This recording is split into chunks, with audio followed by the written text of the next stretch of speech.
Hello student, कैसे हैं आप सब लोग। आई होप आप सब लोग अच्छे होंगे। आपके अपने YouTube channel home science junction में आपका स्वागत है। हम करेंगे होम साइंस के लिए मॉक टेस्ट जो कि आपके डीएसएसपी यानी कि domestic science exam, LT grade exam जो कि 21 दिसंबर को होने वाला है और बिहार पीजीटी के एग्जाम के लिए बहुत ही ज़्यादा हेल्पफुल क्लासेस रहने वाली है। स्टार्ट करते हैं हम आज के सेशन को। आज के सेशन में हमारा फर्स्ट क्वेश्चन है, पूछा हुआ है आप लोगों से, सामाजिक मुस्कान यानी कि सामाजिक मुस्कान को हम सोशल स्माइल के नाम से जानते हैं, बच्चे में कितनी आयु पर देखा जाता है। क्वेश्चन आपका ये पूछ रहा है जो बच्चों में सोशल स्माइल देखी जाती है वो किस एज पे देखी जाती है बच्चों के अंदर। ऑप्शन है 2 माह के एंड में, 4 माह के अंत में, 6 माह के अंत में या 12 माह के अंत में। देखिए, बात हो रही है सामाजिक मुस्कान यानी कि सोशल स्माइल की। तो ये जो बच्चे में देखी जाती है वो देखी जाती है 2 माह के अंत तक, यानी कि 2 माह के अंत तक, और 3 मंथ के स्टार्टिंग में आपको देखने के लिए मिल जाती है। तो ऑप्शन ए हो जाता है आपका राइट आंसर। अगला क्वेश्चन देखते हैं हम। नेक्स्ट क्वेश्चन है हमारा, नवजात शिशु का औसतन वजन कितना होता है, यानी कि जो न्यूबॉर्न बेबी होता है उसका वेट कितना होता है। नॉर्मल वेट 2 kg होता है, 3 kg होता है, 4 kg होगा या 5 kg होगा। तो न्यूबॉर्न बेबी का जो नॉर्मल वेट होता है वो होना चाहिए आपका 3 kg। कहीं कहीं ये देखने को आपको 2.5 kg से लेकर 3.5 kg तक होना चाहिए। ठीक है, अगर इससे ज्यादा होता है तब भी प्रॉब्लम होती है, अगर इससे कम होता है तो अंडर वेट के अंतर्गत आ जाता है। ठीक है, क्लियर है आपको ये क्वेश्चन। अगला क्वेश्चन देखते हैं हम। क्वेश्चन है आपका, एकीकृत बाल विकास योजना कार्य करती है। तो जो आपकी एकीकृत बाल विकास योजना होती है जिसको हम आईसीडीएस के नाम से जानते हैं, ये क्या कार्य करती है। और इसकी जो स्थापना हुई थी वो हुई थी आपकी 1975 में, आईसीडीएस की स्थापना। ये आपका मोस्ट इंपॉर्टेंट क्वेश्चन बनता है। ठीक है, और ये कार्य किसके लिए करती है। योजना 0 से 6 वर्ष के बालकों के स्वास्थ्य स्तर में करती है, या पर्यावरण के सुरक्षा के लिए कार्य करती है, या ग्राम सेवक के स्वास्थ्य पर ध्यान देती है, या इन सभी के लिए कार्य करती है। देखिए, जो आईसीडीएस का प्रोग्राम चलता है उसका पर्यावरण से कोई लेना देना नहीं होता है, ना ही ग्राम सेवक के स्वास्थ्य करने होता है। तो जब ये दोनों आंसर हमारे रॉन्ग हो जाते हैं तो डी वाला तो हमारा ऑटोमेटिक रॉन्ग हो जाएगा। तो जो हमारा आईसीडीएस का प्रोग्राम होता है वो कार्य करती है 0 से 6 वर्ष के बालकों के स्वास्थ्य स्तर के लिए। इसमें 0 से 6 वर्ष, जन्म से लेकर 6 वर्ष के बालक आ जाएंगे, प्रेग्नेंट लेडी आ जाएंगी और लैक्टेशन मदर आ जाएंगी। ठीक है, क्लियर है आपको ये क्वेश्चन। अगला क्वेश्चन देखते हैं हम अपना। क्वेश्चन है, निम्न में से कौन सा गर्भावस्था वार्मिंग साइन का नहीं है। क्वेश्चन में नहीं दिया हुआ है, क्वेश्चन को ठीक से पढ़ेगा, ऐसा ना हो फ्लो फ्लो में क्वेश्चन तो पढ़ जाए, आंसर भी लगाएं पर नहीं पढ़ना भूल ही जाए।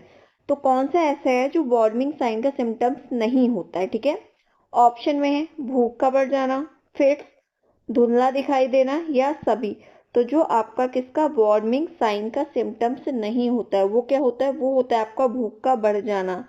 ये आपके वार्मिंग साइन के सिम्टम्स के अंतर्गत नहीं आता है। तो ऑप्शन ए क्या हो जाएगा, आपका राइट आंसर हो जाएगा। ठीक है, क्लियर है ये आपको क्वेश्चन। आगे बढ़ते हैं हम अपने अगले क्वेश्चन पे। नेक्स्ट क्वेश्चन है हमारा, आमाशय में पेप्सिन नियोजन को सक्रिय करता है, यानी कि आमाशय में पेप्सिन नियोजन को एक्टिव फॉर्म में कौन करता है, आपको ये बताना है। एचसीएल करता है, रेनिन करेगा, पेप्सिन करेगा या एमाइलेज करेगा। तो आप लोग आंसर बताइए कि इसका आंसर क्या हो जाएगा।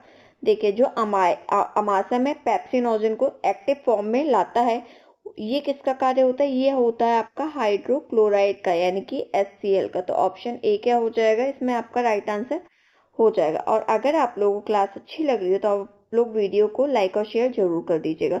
और ये क्वेश्चन आपके इंपॉर्टेंट क्वेश्चन है, किसी न किसी पीवाईक्यू में आए हुए हैं, तो ये क्वेश्चन आपके लिए बहुत ही ज्यादा हेल्पफुल रहेंगे। क्वेश्चन है आपका, स्पर्मियोजेनेसिस का कार्य है। ऑप्शन में स्पर्मेटेड से शुक्राणु में परिवर्तन की प्रक्रिया कहलाता है, या शुक्राणुत्सर्जन की प्रक्रिया है, या स्पर्मिएशन की प्रक्रिया है, या आरोपण की प्रक्रिया है। तो जो आपका स्पर्मियोजेनेसिस का होता है ना, जेनेसिस आ रहा है, तो इसका क्या कार्य होता है, जो इसका कार्य होता है वो होता है स्पर्मेटेड में शुक्राणु में परिवर्तन की प्रक्रिया। तो ऑप्शन ए क्या हो जाएगा, राइट आंसर हो जाएगा। देखिए, स्टार्टिंग में इसमें स्पर्मी आ रहा है, इधर स्पर्म दिया हुआ है, तो ये क्या हो जाएगा, इसे आप कनेक्ट कर सकते हो। ठीक है, अगला क्वेश्चन देखते हैं हम। क्वेश्चन है आपका, केंद्रक झिल्ली केंद्रक को किससे अलग करती है? आपको ये बताना है। जो आपकी सेल मेम्ब्रेन होती है वो केंद्रक को किससे अलग करती है? कोशिका द्रव को, लाइसोम को अलग करती है, प्लाज्मा को अलग करती है, या रक्त वाहिनियों को अलग करती है? तो जो आपके केंद्र झिल्ली होती है ना, वो केंद्रक को कोशिका द्रव से क्या करती है, सेल शेक से क्या करती है, अलग करती है। तो ऑप्शन ए क्या हो जाएगा, इसमें आपका राइट आंसर बन जाएगा। क्लियर है आपको क्वेश्चन? अगला क्वेश्चन देखते हैं हम। क्वेश्चन है आपका, राइबोसोम कोशिका में किसका संश्लेषण करता है? वसा का करता है, प्रोटीन का करता है, विटामिन का करता है, या खनिज का करता है? तो जो आपका राइबोसोम होता है ना, राइबोसोम कोशिका में, यानी कि कोशिका होती है आपकी सेल, तो राइबोसोम कोशिका में जो संश्लेषण यानी कि सिंथेसाइज करता है वो करता है प्रोटीन का। तो ऑप्शन बी क्या हो जाता है, option B is the right answer. ठीक है, नेक्स्ट क्वेश्चन देखते हैं। ये आपका मॉक टेस्ट है, तो लास्ट में आपको क्या बताना है, अपना कमेंट, मतलब जो भी आपका स्कोर बनता है ना, जैसे इसमें 50 क्वेश्चन है, तो 50 में से आपके कितने क्वेश्चन सही होते हैं, कितने क्वेश्चन गलत होते हैं, वो आपको क्लास एंड होने के बाद कमेंट सेक्शन में जरूर बताना है। क्वेश्चन है, कपड़ों के संग्रह के लिए शब्द है। तो जो हम कपड़ों को संग्रह करते हैं ना, इसके लिए शब्द है वो क्या है? वार्डरोब है, इकेबाना है, अपोस्टी है, या सभी है? तो इकेबाना तो आप लोग जानते हो, इकेबाना एक पुष्प शैली होती है जो कि जापान की है। अपहोल्स्ट्री जो होती है वो कपड़ों को ढकने का या फर्नीचर को ढकने के एक वस्त्र टाइप का होता है। और जो कपड़ों का संग्रह होता है ना, उसको हम वार्डरोब के नाम से जानते हैं। तो ऑप्शन ए क्या हो जाएगा, आपका राइट आंसर हो जाएगा। ठीक है, क्लियर है आपको ये क्वेश्चन? अगला क्वेश्चन देखते हैं हम। क्वेश्चन है आपका, निम्नलिखित में से कौन छपाई हाथ की छपाई है? तो जो हाथ की छपाई होती है ना, वो कौन सी छपाई होती है? ब्लॉक प्रिंटिंग होगी, बाटिक प्रिंटिंग होगी, कलमकारी प्रिंटिंग होगी, या सभी होगी? देखिए, जो आपकी ब्लॉक प्रिंटिंग होती है, ये भी आपकी क्या होती है, हाथ की छपाई के अंतर्गत आते हैं। इसमें आपके ब्लॉक्स बने होते हैं इस टाइप से, लकड़ी के ठप्पे, ठप्पे के नाम से आप इसको जान सकते हो, इसको ठप्पा छपाई के नाम से भी जाना जाता है। इसमें कोई पैटर्न बना होता है, जैसे ये पैटर्न है, ये पैटर्न है, ये क्या होता है, उभरा हुआ पैटर्न होता है। क्या करते हैं, कलर में डिप करते हैं, उसके बाद जैसे ये आपका कपड़ा है, तो इसको उठा के इस कपड़े पे हमने क्या कर दिया, लगा दिए, तो सेम ऐसा पैटर्न इस कपड़े पे आपका बन के रेडी हो जाता है। जैसे आपने वो देखा होगा ना, जो मेले वगैरह में मेहंदी लगाने के मिलते हैं, मेहंदी वाला पैटर्न होता है, हाथ पे लगा दिए, मेहंदी लग गई आपकी। तो सेम ब्लॉक प्रिंटिंग में भी यही होता है आपका। बाटिंग प्रिंटिंग आप लोग सब लोग जानते हो, ये भी आपका हाथ की छपाई का एक अंतर्गत आ जाएगा। कलमकारी भी आपकी हाथ की छपाई होती है। तो ऑप्शन डी क्या हो जाएगा, आपका राइट आंसर, यानी कि सभी, ऑल ऑफ द एबव। ठीक है, क्लियर है आपको क्वेश्चन? नेक्स्ट पढ़ते हैं हम। अगला क्वेश्चन है हमारा, एड्रिनल ग्रंथि द्वारा किसका नियंत्रण किया जाता है? जो आपकी एड्रिनल ग्लैंड है, इसके द्वारा हम किसका नियंत्रण कर सकते हैं? आपको ये बताना है। रक्त शर्करा का स्तर और ऑक्सीजन का कर सकते हैं, शर्करा और प्रोटीन का कर सकते हैं, ऑक्सीजन और आयोडीन का कर सकते हैं, या आयोडीन और प्रोटीन का कर सकते हैं? तो जो एड्रिनल ग्लैंड होती है ना हमारी, इसके द्वारा जो हम नियंत्रण करते हैं, ये करते हैं रक्त शर्करा का स्तर और ऑक्सीजन का। ठीक है, यानी कि क्या करेंगे, ब्लड शुगर के लेवल का और ऑक्सीजन का हम नियंत्रण इसके द्वारा कर सकते हैं। किसके द्वारा? एड्रिनल ग्लैंड के द्वारा। ठीक है, तो ऑप्शन ए क्या हो जाएगा, आपका राइट आंसर हो जाएगा। अगर आपको कोई भी डाउट होता है ना, तो आप लोग जब क्लास खत्म हो जाए तो उसके बाद आप कमेंट सेक्शन में अपने डाउट बता सकते हो। नेक्स्ट क्लास में आपके डाउट को जरूर सॉल्व किया जाएगा। ये क्वेश्चन आपका मोस्ट इंपॉर्टेंट क्वेश्चन है, मोस्ट रिपीटेड क्वेश्चन के अंतर्गत ये आ जाता है। क्वेश्चन है आपका, राजमल पी देवदास द्वारा ग्रह व्यवस्था को बताया गया। तो राजमल पी देवदास द्वारा ग्रह व्यवस्था को क्या बताया गया, मतलब एक तरीके से इन्होंने क्या किया है, राजमल पी देवदास जी ने, कि तुलना की है, अपनी डेफिनेशन में बताया। तो तुलना किससे की है? बांध बताया है, वाहन से की है, साधन से की है, या स्रोत से की है? तो राजमल पी देवदास द्वारा ग्रह व्यवस्था को बांध के समान बताया गया है, यानी कि जो ग्रह व्यवस्था है ना, इसको बांध से तुलना की गई है। तो ऑप्शन ए हो जाता है आपका राइट आंसर। क्लियर है आपको ये क्वेश्चन? आगे बढ़ते हैं हम।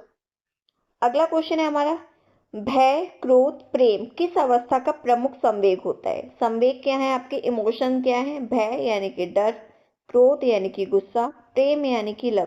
ये किस अवस्था का प्रमुख इमोशंस यानी कि संवेग होता है? नवजात शिशु का, प्रौढ़ व्यक्ति का, किशोर का, इनमें से सभी का? तो जो आपको भय, क्रोध और प्रेम देखने को मिलता है, ये होता है नवजात शिशु का प्रमुख संवेग होता है। देखिए, होता तो सब में है, पर ये प्रमुख संवेग पूछा हुआ है ना, प्रमुख संवेग किस अवस्था का, तो जिस अवस्था का प्रमुख संवेग होता है वो अवस्था होती है नवजात शिशु की अवस्था। इसलिए हमारा ये ऑप्शन ए क्या हो जाएगा, राइट आंसर आपका हो जाएगा। अगला क्वेश्चन देखते हैं हम। क्वेश्चन है आपका, ये भी आपका इंपॉर्टेंट क्वेश्चन के अंतर्गत आ जाता है। ए भी कौन सा है आपका, ए भी आपका इंपॉर्टेंट क्वेश्चन है, ठीक है।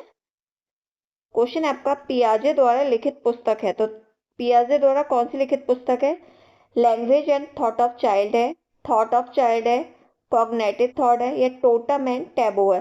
तो जो बुक का नाम दिया हुआ है ना, कौन सा, पियाजे द्वारा लिखित पुस्तक का नाम है language and thought of child, यानी कि option A is the right answer, ठीक है। ये आपका मोस्ट इंपॉर्टेंट क्वेश्चन है, ये एग्जाम में कई बार रिपीट हो चुके हैं, तो हो सकता है आगे भी रिपीट हो जाए, तो आपको रेडी रहना है, ठीक है।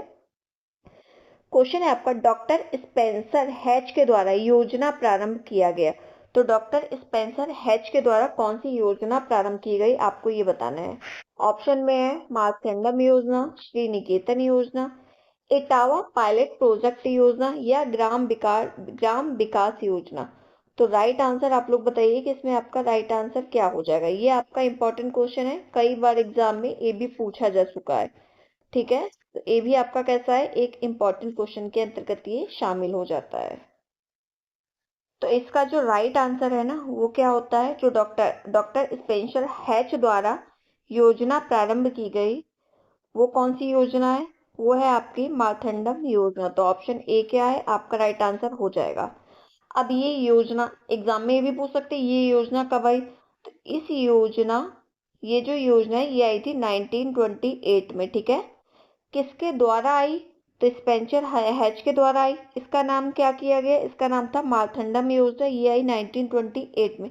और यह परियोजना जो थी ना, एक ए भी बोल दिया जाता है, YMCA के द्वारा प्रायोजित थी। किसके द्वारा, YMCA के द्वारा प्रायोजित थी। इसमें वैज्ञानिक कृषि, गृह सुधार, स्वास्थ्य, शिक्षा और युवाओं के लिए कार्यशालाएं, यानी कि जो वर्कशॉप होती है ना, वो शामिल की गई थी। और ये उस टाइम पे क्या हुआ था, साउथ इंडिया में सामुदायिक विकास की एक आदर्श योजना के रूप में ये बन गई थी। तो क्लियर है आपको ये क्वेश्चन, ठीक है। और जो आपका ये है ना YMCA की फुल फॉर्म होती है यंग मैन क्रिश्चियन एसोसिएशन, यानी कि युवा पुरुष ईसाई संघ। क्लियर है आपको ये क्वेश्चन। आगे बढ़ते हैं हम।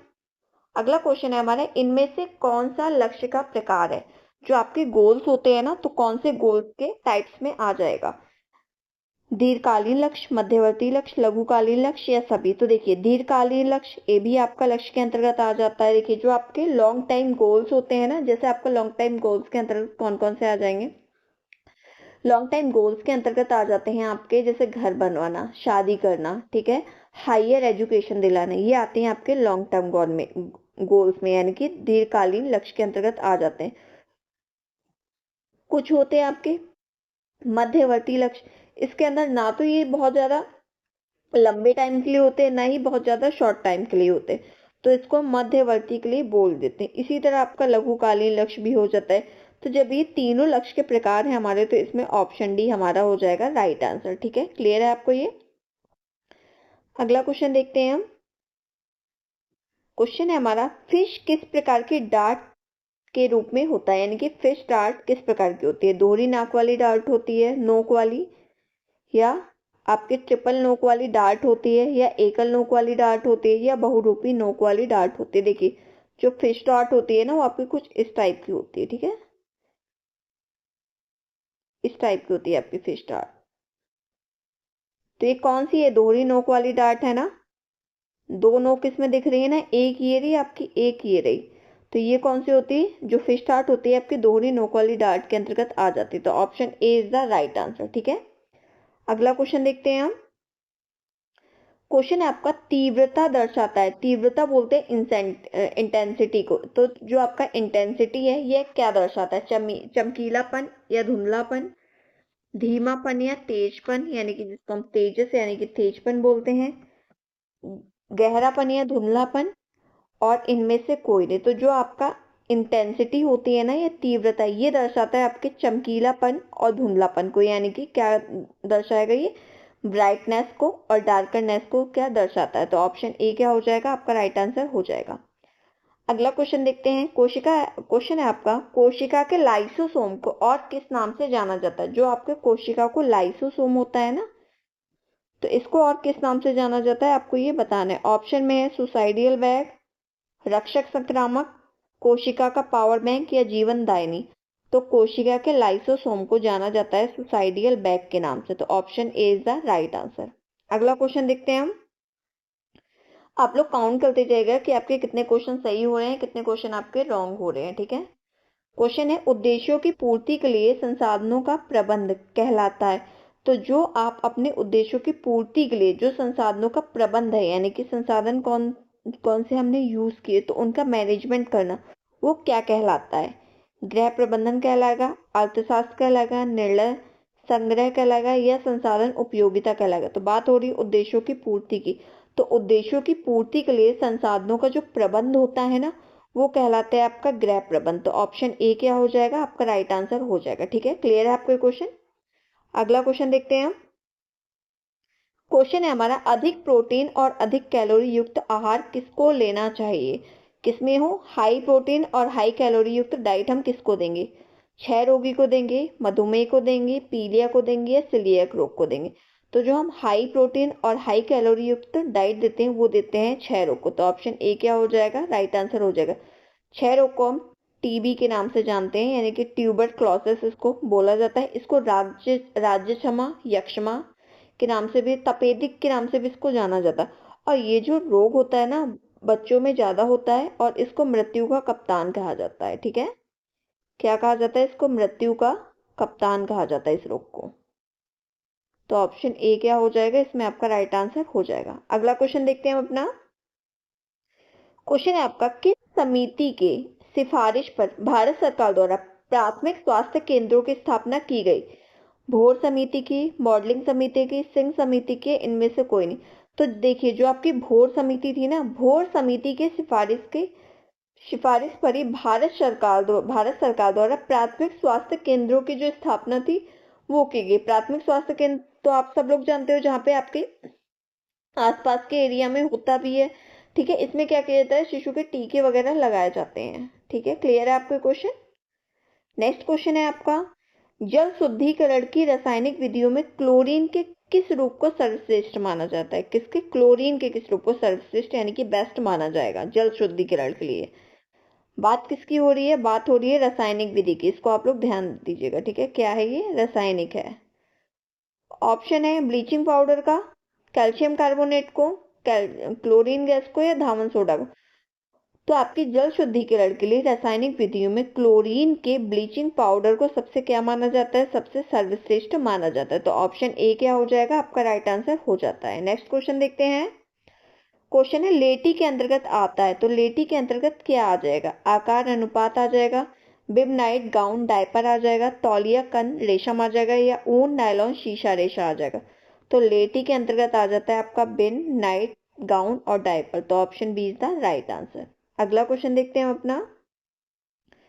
क्वेश्चन है आपका, निमोनिया फैलने वाला रोग है। तो निमोनिया किसके द्वारा फैलता है?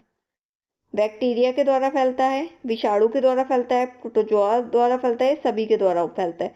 तो जो आपका निमोनिया रोग होता है ये बैक्टीरिया के द्वारा फैलता है। और इसके जो बैक्टीरिया होता है ना, इसके बैक्टीरिया का नाम है स्ट्रेप्टोकोकस। क्या है?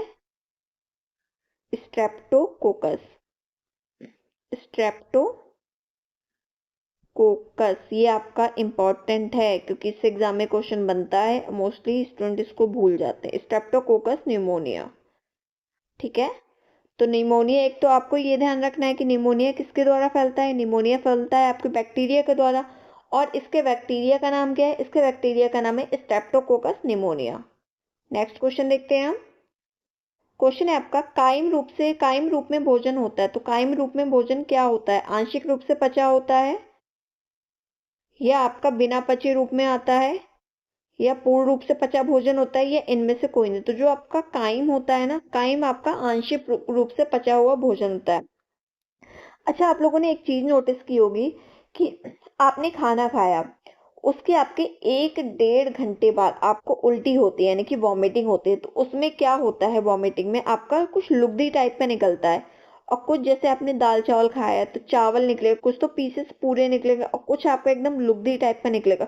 तो जो आपका लुगदी टाइप से निकलता है ना, वही होता है आपका आंशिक रूप से पचा हुआ भोजन, मतलब उसका पूरा पाचन नहीं हुआ है पर आंशिक रूप से पाचन उसका हो चुका है, वही आपका काइम कहलाता है। क्या कहलाता है? वही आपका काइम कहलाता है। क्लियर है आपको ये? अगला क्वेश्चन देखते हैं। क्वेश्चन है, जीवन रक्षक घोल निम्न अवस्था में दिया जाता है। जीवन रक्षक घोल होता है आपका ORS। तो ये किस अवस्था में दिया जाएगा? बुखार एवं दस्त में देंगे, पीलिया में देंगे, जुकाम में देंगे या डायबिटीज यानी कि मधुमेह में देंगे? तो जो आपका जीवन रक्षक घोल होता है उसको हम फीवर और लूज मोशन की कंडीशन में देते हैं, यानी कि बुखार एवं दस्त की कंडीशन में हम ORS का घोल देते हैं। इसमें क्या आ जाएगा? आपका इलेक्ट्रॉल पाउडर भी शामिल होगा, ORS भी होगा शामिल, नींबू चीनी पानी का घोल भी हो जाएगा शामिल। तो ऑप्शन ए बन जाता है आपका राइट आंसर। और जब किसी को लूज मोशन हो जाते हैं ना, तो लूज मोशन के अंतर्गत फाइबर बिल्कुल भी डाइट से हटा दिया जाता है, बिल्कुल भी फाइबर नहीं दिया जाता है। ठीक है, अगला क्वेश्चन देखते हैं हम। क्वेश्चन है, कौन सी कढ़ाई सुमेलित नहीं है? तो कौन सी कढ़ाई सुमेलित नहीं है इसमें से आपको ये बताना है। कसूती कर्नाटक की है, ठीक है। मुर्री लखनऊ की है, ए भी ठीक है। कच्छ गुजरात की है, ए भी ठीक है। मोती भारत मद्रास की नहीं है, तो यही क्या हो जाएगा? आपका राइट आंसर हो जाएगा। तो इसमें ऑप्शन डी क्या हो जाता है? आपका राइट आंसर हो जाता है, क्योंकि हमसे क्वेश्चन में नहीं पूछा हुआ है। ठीक है, और नहीं, जो हमारा नहीं मिलता है वही हमारा राइट आंसर हो जाएगा। तो option D is the right answer. Next question देखते हैं हम अपना। क्वेश्चन है, ANM का पूर्ण नाम है, तो आपको क्या बताना है? ANM की फुल फॉर्म बतानी है। ऑक्सिलरी नर्स मिडवाइफ है, एसोसिएटेड नर्स मिडवाइफ है, ऑल नर्स है या नन ऑफ दीज है? तो जो आपका ANM की फुल फॉर्म है, ANM का मतलब होता है ऑक्सिलरी नर्स मिडवाइफ, यानी कि option A is the right answer. ठीक है, क्लियर है आपके क्वेश्चन? अगला क्वेश्चन देखते हैं हम। क्वेश्चन है, लाल और हरा रंग में भेद नहीं कर पाता। तो लाल और हरा रंग में भेद कौन नहीं कर पाता है, आपको ये बताना है। वर्णांध हो जाएगा, ऐसे जो लोग होते हैं उसको क्या कहते हैं? वर्णांध कहलाएंगे। रेटिना स्कार होता है, रतौंधी होगा या सभी होगा? देखिए, रतौंधी तो आपका वो होता है जिसमें मतलब अंधेरे में दिखाई नहीं देता है। ठीक है, तो ये किसके कारण होता है? ये होता है आपका विटामिन ए की कमी के कारण।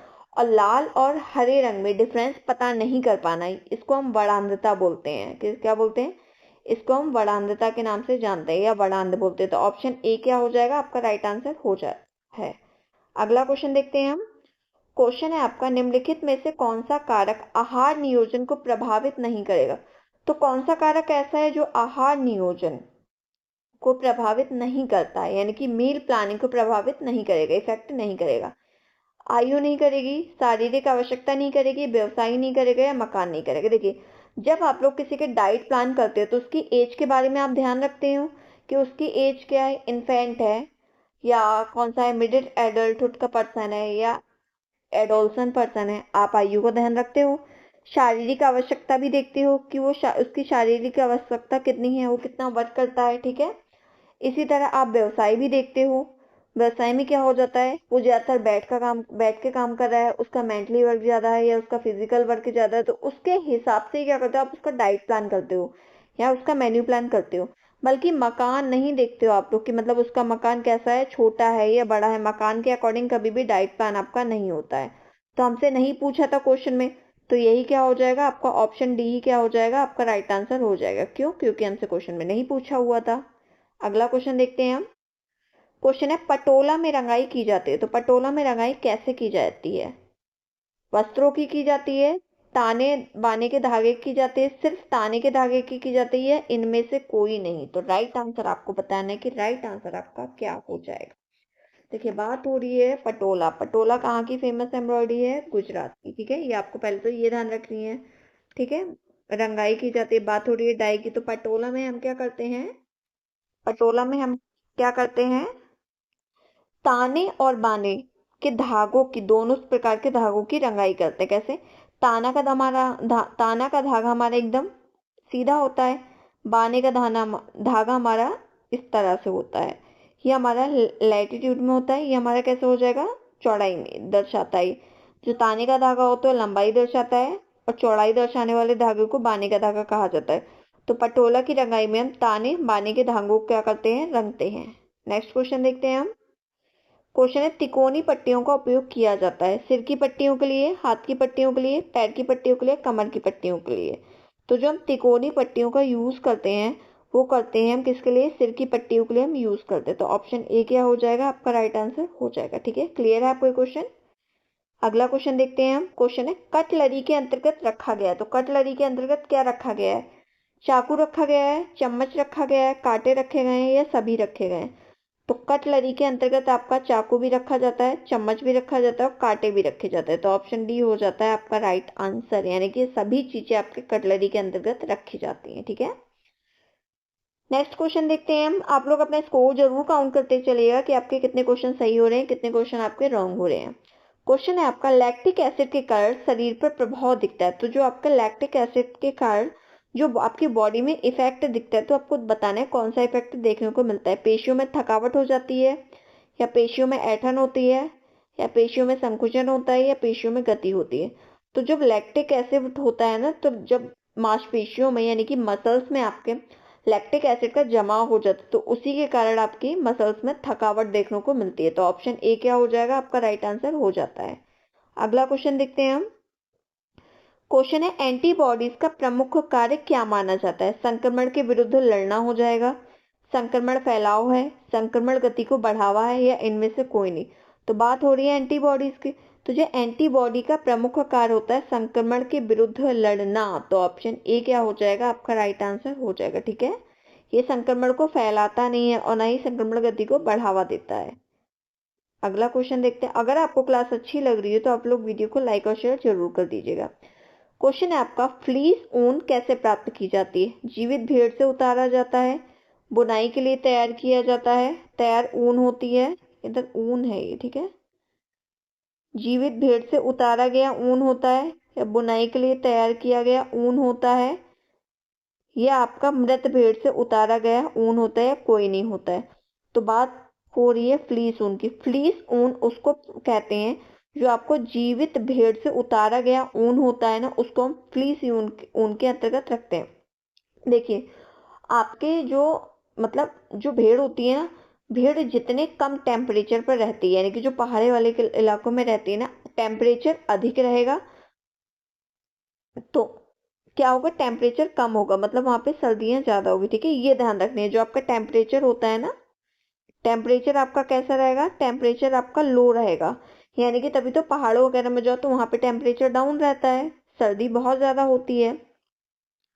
तो वहां पे जो भेड़ पाली जाती है ना, उनकी ऊन जो होती है वो बहुत ही ज्यादा हाई क्वालिटी की होती है। तो फ्लीस ऊन कहते हैं जीवित भेड़ से उतारे गए ऊन को। तो ऑप्शन ए हो जाएगा इसमें राइट आंसर। अगला क्वेश्चन देखते हैं हम। क्वेश्चन है आपका, रेनिन किस प्रोटीन पर क्रिया करके उसे ही परिवर्तन कर देता है। केसीन को, एल्ब्यूमिन को, मेरिन को, या जीन को। तो जीन तो आपके मक्के की प्रोटीन होती है, ठीक है, ये बात आपको ध्यान रखनी है। प्रीवियस क्लास में इससे आपने क्वेश्चन किया हुआ है। मक्के की प्रोटीन को हम जीन के नाम से जानते हैं।